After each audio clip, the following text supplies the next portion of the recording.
കൃഷ്ണ ഗുരുവായൂരപ്പ ശരണം.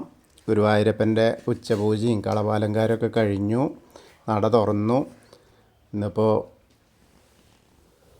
കലശ ചടങ്ങുകളൊക്കെ തുടങ്ങി. ഇന്നലെ വൈകുന്നേരം തന്നെ അതിൻ്റെ ആചാര്യവരണം നമ്മളത് വീഡിയോ ഇട്ടിരുന്നു. ആചാര്യവരണമൊക്കെ കഴിഞ്ഞു. അതായത് മല്ലിശ്ശേരി നമ്പൂതിരി തന്ത്രി നമ്പൂതിരിക്ക് ആചാര്യവരണം കൊടുക്കുന്നതാണ്. അപ്പോൾ അങ്ങനെ ഗുരുവായൂരപ്പൻ്റെ ആ ഒരു ചോദ്യമൊക്കെ ഇട്ട് ഗുരുവായൂരപ്പനോട് ചോദിച്ച് ഉത്സവം ആരംഭിക്കാനുള്ള തയ്യാറെടുപ്പുകളാണ്. അതേപോലെ മുളയറയിൽ മുളപ്പിക്കാനുള്ള ധാന്യങ്ങളൊക്കെ പാവി. അപ്പോൾ അങ്ങനെയൊക്കെയുള്ള ഏകദേശം നല്ല സമയമാണ് ഇപ്പോൾ ഒക്കെ വന്ന് തൊഴാൻ പറ്റുന്നവർക്കൊക്കെ അത് വളരെ മഹത്തരമായ സമയമാണ്. അപ്പോൾ ഇന്ന് കലശങ്ങളൊക്കെ ആയിരുന്നു. കലശങ്ങളൊക്കെ തുടങ്ങി. ഇനി അങ്ങനെ ഓരോ ദിവസം കൂടുന്തോറും ഓരോരോ കലശങ്ങൾ കൂടും. ബ്രഹ്മകലശവും അതേപോലെ സഹസ്രകലശമൊക്കെ ഇട്ട് അപ്പോൾ അങ്ങനെയാണ്. അപ്പോൾ എന്തായാലും നമുക്ക് ഇന്നത്തെ ഉച്ചപൂജ തൊഴാനായിട്ട് പോവാം. ആദ്യം തന്നെ കിഴക്കേ നടയിലുള്ള മഞ്ജുളാലിനെ വന്ന് പ്രദക്ഷിണം ചെയ്ത് വെങ്കല ഗരുഡ ശില്പവും അതേപോലെ കുചേലൻ്റെ ശില്പമൊക്കെ കണ്ട് അത്തിമര ഗണപതി ക്ഷേത്രത്തിൽ വന്ന് ഗണേശനെ കണ്ട് തൊഴാം. പിന്നീട് അങ്ങനെ വന്ന് നേരെ ഗോപുരവാതിൽ കടന്ന് അകത്തേക്ക് വരാം. അകത്തേക്ക് വരുമ്പോൾ കൊടിമരവും അതേപോലെ നടുക്കുള്ള വലിയ ബലിക്കല്ലും അതിൻ്റെ മുകളിലേക്ക് നോക്കിക്കഴിഞ്ഞാൽ ഗജരാജൻ കേശവൻ്റെ 2 കൊമ്പുകളും നടുക്കുള്ള ലക്ഷ്മി ദേവീനെയൊക്കെ കണ്ട് തൊഴുത് നമ്മൾ നേരെ ഭഗവാന്റെ വാതിൽപ്പടിയാണ് കയറുകയാണ്. വാതിൽപ്പടി കയറുമ്പോൾ ഇടതുവശത്തെ മേൽപ്പത്തൂരിൻ്റെ പീഠവും അതേപോലെ കിടാവിളക്കും കാണാം. വലതുവശത്തെ ആദ്യത്തെ തൂണ് നോക്കിയിട്ട് നരസിംഹാവതാരം കാണിച്ചു കൊടുത്തു എന്ന് പറയുന്ന ആ തൂണ് നോക്കി തൊഴുത് നമ്മൾ ഭഗവാന്റെ ശ്രീലകത്തേക്ക് നോക്കുകയാണ്. ശ്രീലകത്തേക്ക് നോക്കുമ്പോൾ ഉണ്ണിയുടെ കാൽപാദം കാണാണ്ട് കാലിങ്ങനെ പിണച്ചു വെച്ച് കാൽത്തളകൾ കാണാണ്ട് അങ്ങനെ മുകളിലേക്ക് ഇങ്ങനെ നോക്കിയാൽ പട്ടുകോണ കൊടുത്തിട്ടുണ്ട്. അതേപോലെ നല്ല അരഞ്ഞാണം അതേപോലെ കിങ്ങിണിയൊക്കെ ചാർത്തിയിട്ടുണ്ട്.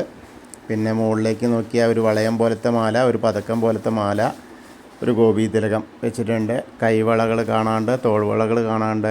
ഇന്ന് എങ്ങനെയാ വെച്ചാൽ 2 കൈ കൊണ്ടും കൂടിയും പൊന്നോടൊക്കെ വെള്ളി ഇങ്ങനെ പിടിച്ച് മാറത്ത് ചേർത്ത് വെച്ചിട്ടുണ്ടാ. ഞാനിപ്പോൾ വിളിക്കും എന്ന് പറഞ്ഞിട്ട് ഇപ്പോൾ വിളിക്കാം. നിങ്ങളാരും പേടിക്കേണ്ട, നിങ്ങളാരും വിഷമിക്കേണ്ട, നിങ്ങളൊക്കെ സന്തോഷിപ്പിക്കാനായിട്ട് ഞാനിപ്പോൾ ആ ഓടക്കുഴലിൽ നിന്ന് മധുരതരമായ ആ നാദം നിങ്ങളിലേക്ക് എത്തിക്കാം എന്ന് പറഞ്ഞിങ്ങനെ ഇരിക്കുകയാണ്. അപ്പോൾ ആ ഒരു കാഴ്ച നല്ല രസമായിട്ട് ആ പുഞ്ചിരിയുണ്ട് മുഖത്തൊക്കെ ഇങ്ങനെ നോക്കിയാൽ നല്ല പുഞ്ചിരി. ഞാനിപ്പോൾ വിളിക്കാം കേട്ടോ, ഇപ്പോൾ വിളിച്ചു തരാം, നിങ്ങളാരും സങ്കടിപ്പിക്കേണ്ട, വിഷമിക്കേണ്ട എന്നൊക്കെ പറഞ്ഞിട്ടുള്ള ആ ഒരു നിൽപ്പാണ്. അങ്ങനെ നോക്കുമ്പോൾ ഗോപീതിലകം വെച്ചിട്ടുണ്ട് തിരുനെറ്റിയിൽ, കാതിൽ ചെവിപ്പൂക്കൾ വെച്ചിട്ടുണ്ട്. അതേപോലെ മുകളിലേക്ക് ഇങ്ങനെ നോക്കിയാൽ പൊന്നിൻ്റെ കിരീടം അണിഞ്ഞിട്ടുണ്ട്. കിരീടത്തിൻ്റെ മുകളിൽ 2 തിരുമുടിമാലകളുണ്ട്. വെളുത്ത പൂവും തുളസിയായിട്ടുള്ളതൊന്നും തെച്ചിയും തുളസിയായിട്ടുള്ളത് അങ്ങനെ. അതേപോലെ 2 ഉണ്ടമാലകളും കാണാനുണ്ട്. അതും എങ്ങനെ വെച്ചാൽ തുളസി കൂടുതലും തെച്ചിയും വെളുത്ത പൂവൊക്കെ ആയിട്ടുള്ള അങ്ങനത്തെ അതേപോലത്തെ 2 ഉണ്ടമാലകളും 2 തിരുമുടിമാലകളും. അതിൻ്റെയൊക്കെ മുകളിലേക്ക് നോക്കിയാൽ 4-5 ഉണ്ടമാലകൾ വേറെ. അത് സ്വന്തം ഇഷ്ടപ്പെട്ട തുളസിയുടെയാണ് ഏറ്റവും കൂടുതലുള്ളത്. അപ്പോൾ അങ്ങനെ നമ്മളിപ്പോൾ എല്ലാവരും ഗുരുവായൂരപ്പൻ്റെ ആ സോപാനപ്പടിയിൽ നിന്നിട്ട് ഭഗവാന്റെ ശ്രീലകത്തേക്ക് നോക്കി തൊഴുകയാണെന്ന് അങ്ങനെ മനസ്സുകൊണ്ട് വിചാരിച്ചോളൂ. എല്ലാവരും തൊഴുതോളൂ കേട്ടോ. നല്ല ഉണ്ണിക്കണ്ണനെ, പൊന്നുണ്ണിക്കണ്ണനെ കണ്ട് തൊഴുതോളൂ. അങ്ങനെ നമ്മൾ അവിടുന്ന് തൊഴുത് ഇറങ്ങിക്കഴിഞ്ഞാൽ അഗ്നികോണിലുള്ള ബലിക്കല്ലും അതേപോലെ തിടപ്പള്ളിയൊക്കെ കണ്ട് തൊഴുത് ലിലക്കണ്ണനെയും കണ്ട് തൊഴാം. പിന്നെ അങ്ങനെ സപ്തമാതാക്കളെയൊക്കെ കണ്ട് തൊഴുത് ഗണേശൻ്റെ അടുത്ത് വന്ന് ഗണേശനെ കണ്ട് പ്രാർത്ഥിക്കാം. ഏകദന്തം മഹാകായം തപ്തകാഞ്ചന സന്നിഭം ലംബോദരം വിശാലാക്ഷം വന്ദേഹം ഗണനായകം. അത് കഴിഞ്ഞ് സരസ്വതി അറയ്ക്ക് നോക്കുക. സരസ്വതി ദേവീനെ പ്രാർത്ഥിക്കാം. സരസ്വതി നമസ്തുഭ്യം വരദേ കാമരൂപിണി വിദ്യാരംഭം കരിഷ്യാമി സിദ്ധിർഭവതു മേ സദാ. അങ്ങനെ അത് കഴിഞ്ഞ് അങ്ങനെ വരുമ്പോൾ കോർണറിലെത്തിയാൽ ചെറിയ ഗണേശനെ കാണാം, കണ്ട് തൊട്ട് തലോടാം. പിന്നെ മത്സ്യം, കൂർമ്മ, വരാഹം, നരസിംഹം വരെയുള്ള രൂപങ്ങളൊക്കെ കണ്ട് തൊഴുത് ഇന്ന് മേൽശാന്തിയുടെ അടുത്തുനിന്ന് അർച്ചന പ്രസാദമൊക്കെ വാങ്ങാം. ഇന്നത്തെ ഉച്ചപൂജയൊക്കെ ഉണ്ടായിരുന്നത് മേൽശാന്തി തന്നെയാണ്. മേൽശാന്തിയാണ് കളഭാലങ്കാരമൊക്കെ ചെയ്തിരുന്നത്. അപ്പോൾ അദ്ദേഹത്തിൻ്റെ കയ്യിൽ നിന്ന് അർച്ചന പ്രസാദമൊക്കെ വാങ്ങി നമ്മൾ നേരെ വാമന രൂപവും ഗജേന്ദ്രമോക്ഷത്തിൻ്റെ രൂപമൊക്കെ കണ്ട് തൊഴുത് അങ്ങനെ അനന്തശായിയായ അനന്തപത്മനാഭനെയും അതേപോലെ ഗരുഡാരൂഢനായിരിക്കുന്ന മഹാവിഷ്ണുവിനൊക്കെ കണ്ട് തൊഴുത് നമ്മൾ ശ്രീകോവിലിൻ്റെ പുറകുവശത്ത് വന്ന് സാഷ്ടാംഗം നമസ്കരിക്കുക. നമസ്കാരമൊക്കെ കഴിഞ്ഞ് മുകളിലേക്ക് ഇങ്ങനെ നോക്കിയാൽ നരസിംഹസ്വാമി നമ്മളെ അനുഗ്രഹിച്ചു കൊണ്ടിരിക്കുന്നത് കാണാം. അത് കഴിഞ്ഞ് വരുമ്പോൾ ബാക്കിയുള്ള ദശാവതാര വിഗ്രഹങ്ങൾ ശ്രീരാമചന്ദ്രൻ, ബലരാമൻ, ഭാർഗവരാമൻ, അങ്ങനെ ശ്രീകൃഷ്ണനെയൊക്കെ കണ്ട് തൊഴുത് നേരെ മുരുകനെയും കണ്ട് തൊഴാം. പിന്നീട് അങ്ങനെ വന്ന് ഹനുമാൻ സ്വാമിയുടെ അടുത്ത് വന്ന് ഹനുമാൻ സ്വാമിയെ കണ്ട് പ്രാർത്ഥിക്കാം. ത്വമസ്മിൻ കാര്യനിര്യാഗേ പ്രമാണം ഹരിസോത്തമ ഹനുമാൻ യജ്ഞമാസ്തായ ദുഃഖക്ഷയകരോഭവ മനോജവം മാരുതതുല്യവേഗം ജിതേന്ദ്രിയം ബുദ്ധിമതാം വരിഷ്ഠം വാദാത്മജം വാനരയൂഥമുഖ്യം ശ്രീരാമദൂതം ശിരസാ നമാമി.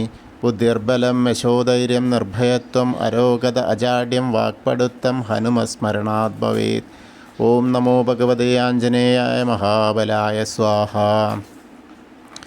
അങ്ങനെ ഹനുമാൻ സ്വാമിയെ തൊഴുത് കഴിഞ്ഞ് അങ്ങനെ വരുമ്പോൾ രാധാകൃഷ്ണ വിഗ്രഹവും കാളിയമർദ്ദന രൂപവും വെണ്ണക്കണ്ണനെയൊക്കെ കണ്ടു തൊഴാം. പിന്നീട് ഓവിൻ്റെ അവിടെ വന്ന് പ്രാർത്ഥിക്കാം. പിന്നെ ഓവിൻ്റെ തൊട്ടടുത്തുള്ള താമരക്കണ്ണനെ, കൽപ്പവൃക്ഷത്തിൻ്റെ ചുവട്ടിലിരിക്കുന്ന താമരക്കണ്ണനെ കണ്ട് തൊഴുത് നമ്മൾ മുകളിലേക്ക് നോക്കിയാൽ കൊടിമരം അങ്ങനെ കണ്ടു തൊഴാം.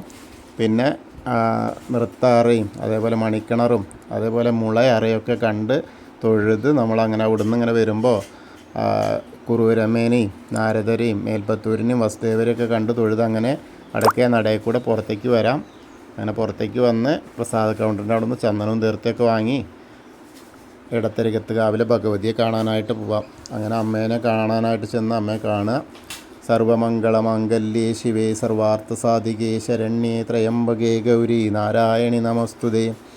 അങ്ങനെ അമ്മയെ കണ്ട് തൊഴുത് അവിടുന്ന് വരുമ്പോൾ ആ കോർണറിലെത്തിയാൽ വടക്ക് പടിഞ്ഞാറ് ഭാഗത്തേക്ക് തിരിഞ്ഞ് നിൽക്കുക. മമ്മിയൂരപ്പനെ മനസ്സിൽ വിചാരിച്ച് നമശിവായ നമശിവായ നമശിവായ എന്നുള്ള പഞ്ചാക്ഷരി മന്ത്രം ജപിക്കുക. എന്നിട്ടൊന്ന് പ്രദക്ഷിണം ചെയ്ത് അപ്പോൾ നമ്മൾ മമ്മിയൂർ പോയി വരുന്ന പോലെ തോന്നും. അതിനുശേഷം നേരെ കൊടിമരത്തിൻ്റെ അവിടെ വന്നിട്ട് ഭഗവാന്റെ ശ്രീലകത്തേക്ക് നോക്കിയിട്ട് പൊന്നോടക്കുഴൽ മാറോട് ചേർത്ത് പിടിച്ച് നിൽക്കുന്ന നമ്മുടെ പൊന്നുണ്ണിയെ കണ്ട് തൊഴുത് നമസ്കരിക്കുക.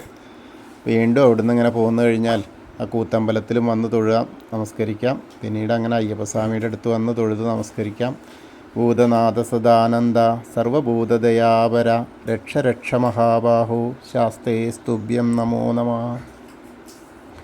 അങ്ങനെ അതിന് ശേഷം അവിടുന്ന് ഇങ്ങനെ വരുമ്പോൾ പ്രദക്ഷിണം ചെയ്ത് വരുമ്പോൾ പടിഞ്ഞാറ് നടയിലുള്ള ആ ദീപസ്തംഭത്തിൻ്റെ മുകളിലുള്ള വേണുഗോപാലിനെയും കൊടിമരത്തിൻ്റെ മുകളിലുള്ള ഗരുഡധ്വജനെയും കണ്ട് തൊഴുത് നമ്മൾ പടിഞ്ഞാറ് നടയിൽ കൂടെ പുറത്തേക്ക് വന്ന് രുദ്രതീർത്ഥ കുളത്തെ ഒന്ന് പ്രദക്ഷിണം ചെയ്യാം. പ്രദക്ഷിണം ചെയ്യുമ്പോൾ നടുക്കുള്ള കാളിയമർദ്ദന രൂപിയെ കണ്ട് തൊഴാം.